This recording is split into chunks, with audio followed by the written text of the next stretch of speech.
AMOGUS.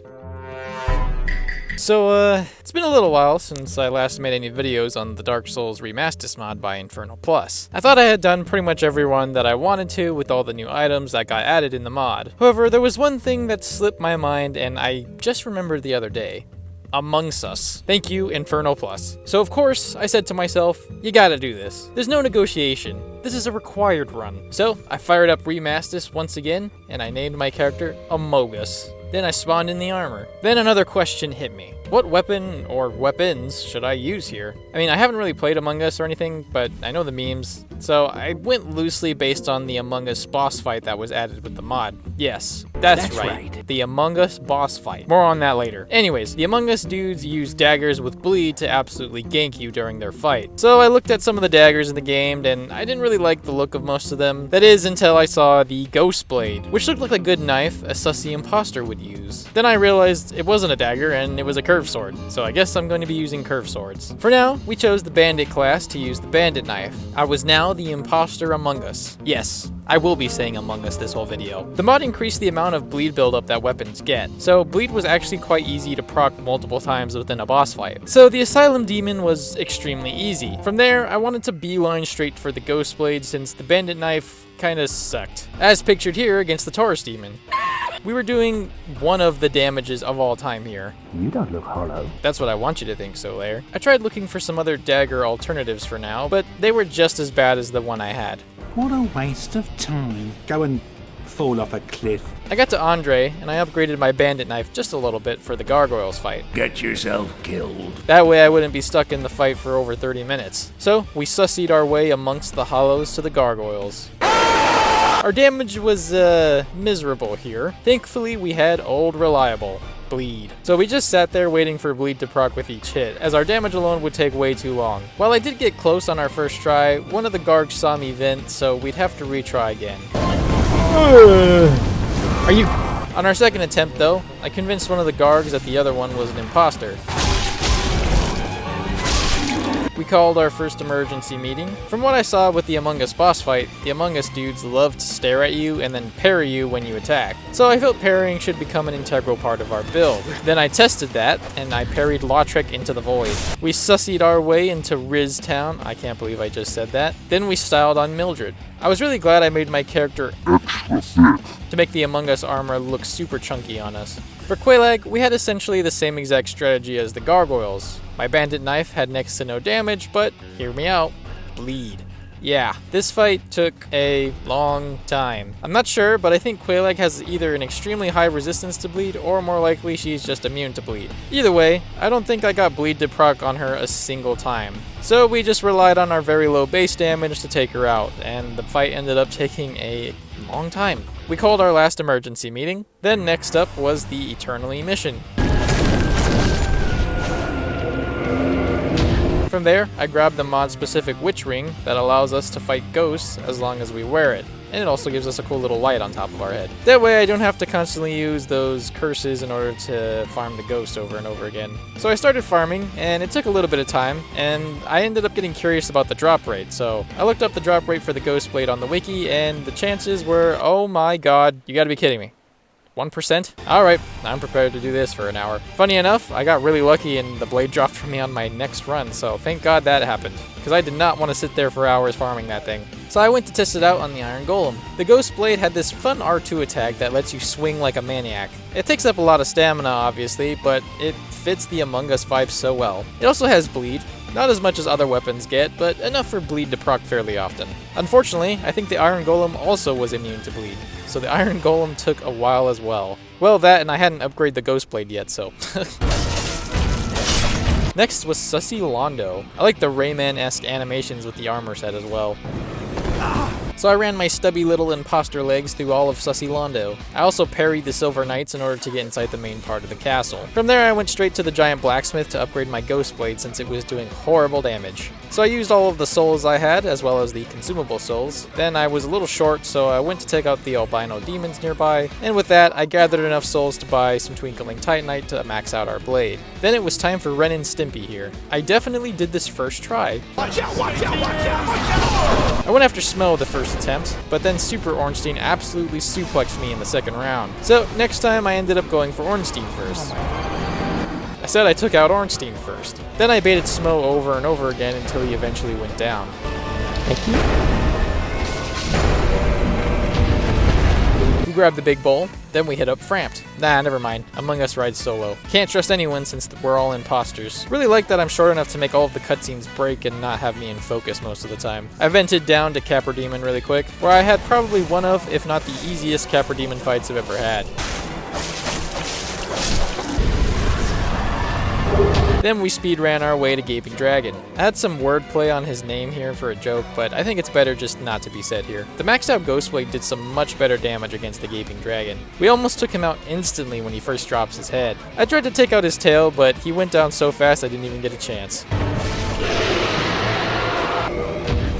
The Catacombs were up next. Patches was a fellow imposter, so we could cooperate for now. Vamos took one look at me and got straight disgusted, so he told me to get out of his house. I don't blame him, honestly. For Pinwheel, and this point going forward, our damage was absolutely insane. I'm honestly surprised how good this weapon was. I never tried the Ghostblade in any of my other playthroughs, so actually using one here opened my eyes to how good this weapon actually is. The range isn't great, but that damage is amazing. Patches betrayed us here, but I mean, that was expected from an imposter. Then I styled on these clerics with some sussy parries. I went to go fight the Old Bones Phantom from the mod, which I haven't fought this guy since one of my first videos I made on this mod. Mostly because the Phantom gives you so many souls that it kind of ruins the game, that and he's pretty tough to take out unless you cheese him. So I figured, what better way to break the game than to do this and use the Among Us to do so. So after many attempts, I took out the Old Bones and got all of the souls. So I leveled up all of the stats. Then I styled on Leroy. I also forgot to mention here that almost all of the weapons, when two-handing, can now parry with their L2s. Neato. Yet another boss that I think was immune to bleed. Well, our damage was good, so it didn't really matter anyways. The real boss fight here was the immortal skeletons constantly smacking me in the back the whole fight. I went to get the doll for the Painted World, so Stray Demon had to go. Thankfully, he wasn't immune to bleed, so we took him down pretty quickly. Parry this casual. Then we grabbed the doll. Then we got access to the Painted World and the dreaded Among Us boss fight. Then I got jumped as the boss fight spawns like 7 Among Us dudes with an insane amount of health, of which they all love to backstab, parry, and use their daggers to bleed you. Truly, the hardest, or I mean the sussiest, boss fight. I went to go finish pretty much the rest of the game before I attempted that again. So, Demon Fire Sage, blah blah, he's basically the same as Stray Demon. Demon Centipede was super annoying as always, like, bro, stop throwing your mini-me from a kilometer away and just let me hit you. Once he got close, he got deleted super easily, which was pretty much expected. We took out the old witch by Bed of Chaos by stun-locking her. Then I reloaded the game for Kirk. No, not that Kirk. Anyways, I like the save file image here. It really gives me a lot of info on my character. Oh yay, Bed of Chaos. I definitely wanted to fight this boss again. We took out the hearts and blah blah, we got him, he's gone. Great, that's over with. Me and the Crystal Warrior got into a parry war and neither of us actually ended up hitting each other normally. We just traded parries the whole time. I ended up cursing myself with the default dance when fighting Seath, so that was kind of funny. Death by default dance. Tragic. Oh snaky man, take me by the hand. Had to throw in this mimic takedown just because I was so surprised how well this blade was doing. Look at those little stubby legs. Aren't they so cute? I couldn't take this run seriously looking at that this whole run. Every time I ran, that's all I could focus on was those stubby little legs. Seath was a laughable joke. Seath went down so fast, I didn't even get a chance to be annoyed at the thousands of cursed crystals that he summons throughout the fight. Poor Seath. Doomed to always be an easy fight, I fear. I grabbed the blue Tear Stone ring for the Among Us fight later. I explained it in some of my other videos, but in this mod, it reworks the ring so that you get that extra defense when you're below half health instead of, I think it was like 20% before. So it's actually pretty useful now. I took out Havel in Electrical. Then I spent a good chunk of time fighting this Hydra, as we didn't have enough damage to take out the Hydra normally, so we had to take off each of its individual heads, which kinda surprised me, given how good our damage was on pretty much everything else in the game. The Manus Hand vented us to the DLC. Sanctuary Guardian is probably my least favorite boss in the game still. Thankfully I had a couple good openings that allowed us to take him out somewhat quickly. I also took his tail off. I wanted to get in good graces with Elizabeth here, so that way we could get her mushrooms as a reward later on, which I'm glad I did, since those mushrooms were the sole reason I was able to win the Among Us fight later. So snatched by a shadowy limb. Can't let Chester know anything. Fartorius, my boy. I'm always so sad when his fight ends so quickly. It kinda sucks because most of the time my build is fully realized by the time I fight Artorius, so his fight goes pretty quickly every time. We didn't have pretty much any stagger with our weapon, so Artorius got his buff off every single time. Sometimes I could get a ton of damage while he buffed, and other times I would have to let him buff in order to heal. Rest in sus, Artorius.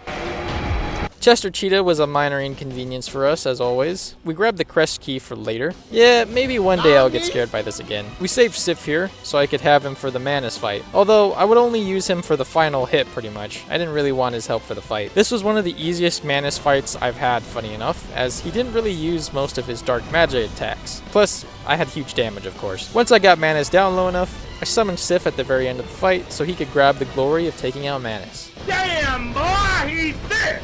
Boy, that's a thick-ass boy! I grabbed the gold and silver tracers from Siren, just cuz, but they actually ended up being super important later on. Goff, do the thing, please.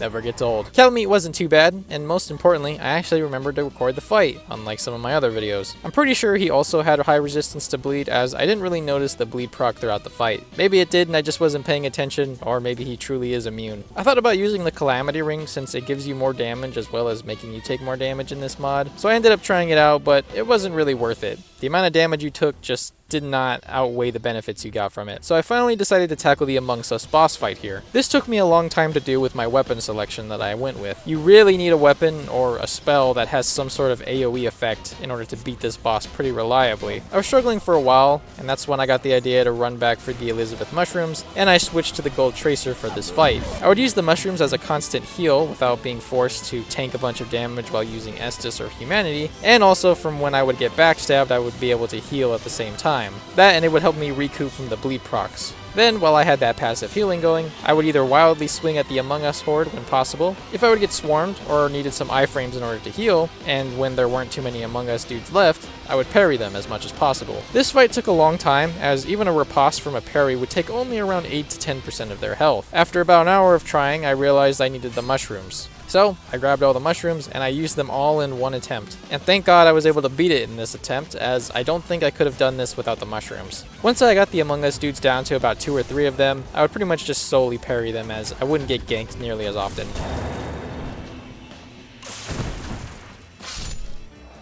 The boss awarded me all of the Among Us armors in the game, so that was pretty nice. So to take a breather and get a break, I took out Priscilla pretty quickly. This ended up being a nice break, as she stood absolutely no chance to us. We took the plunge and got to see our Rayman hands again in action. I didn't have any range stuff to take out Guinevere, so I just used the Spear L2 that lets you throw it. I rage baited the Firekeeper by constantly parrying them and nothing else. It kinda worked, as the Firekeeper was afraid to fight for a little while.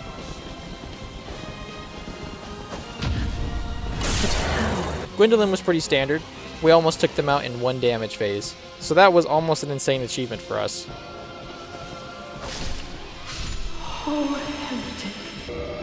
I went down to the Darkroot Gardens to take out the last few bosses. Moonlight Butterfly was just a waiting game as always. I took it out very quickly, of course, but just waiting around for most of the boss fight is tedious. I parried each of the Forest Hunters like a true imposter among us.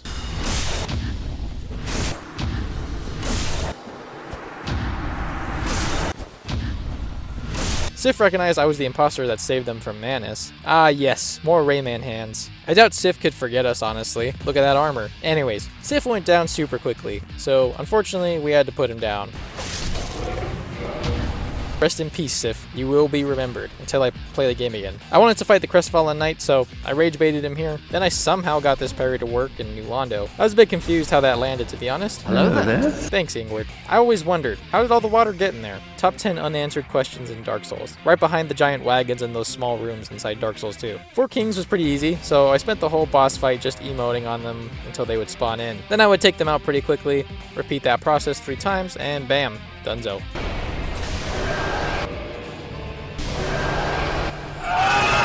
Sorry, fool. You could not be the chosen one. Yeah, thanks, Framps. The imposter works alone. Gwyn got parried the whole time since that was our build. I really like the curved sword parry animation here. It makes parrying look 10 times cooler than it already was.